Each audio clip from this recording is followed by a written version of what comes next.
And we're back, and this time I'm going to show you how to create a cross-processing effect in Adobe Photoshop. We can create this effect in Photoshop. It's non-destructive and it works with every image. All we need is the adjustment layer curves.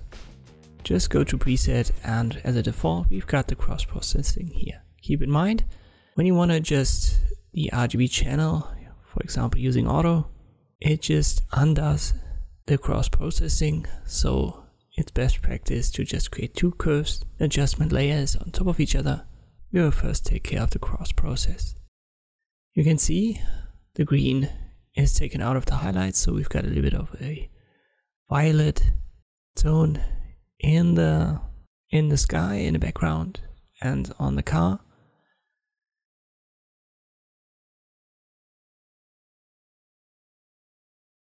So I go to the red channel and I take a little bit out of the red. That makes the blue more prominent.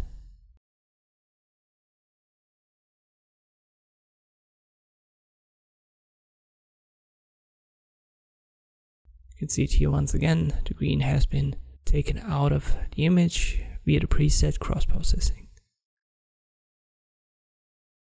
We can adjust the RGB channel here as well. I don't want to do much here for this example, just a slight adjustment.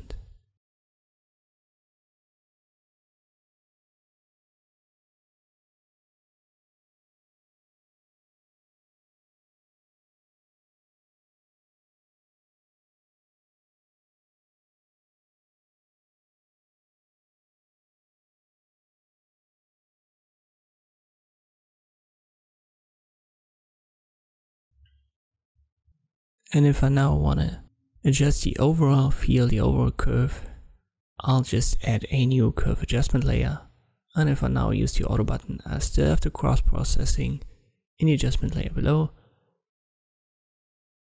And I can add this RGB adjustment curve on top.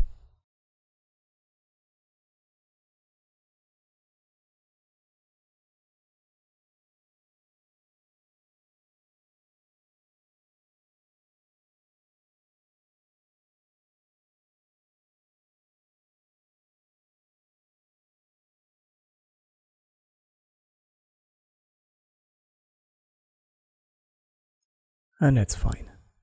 You have to keep in mind that the order changes the feel. So if you want to use that technique, make sure that you've got a cross-processing first and then the overall RGB adjustment curve on top. And this is how you can recreate this cross-processing effect in Adobe Photoshop. Thank you for watching, and I'll see you next time.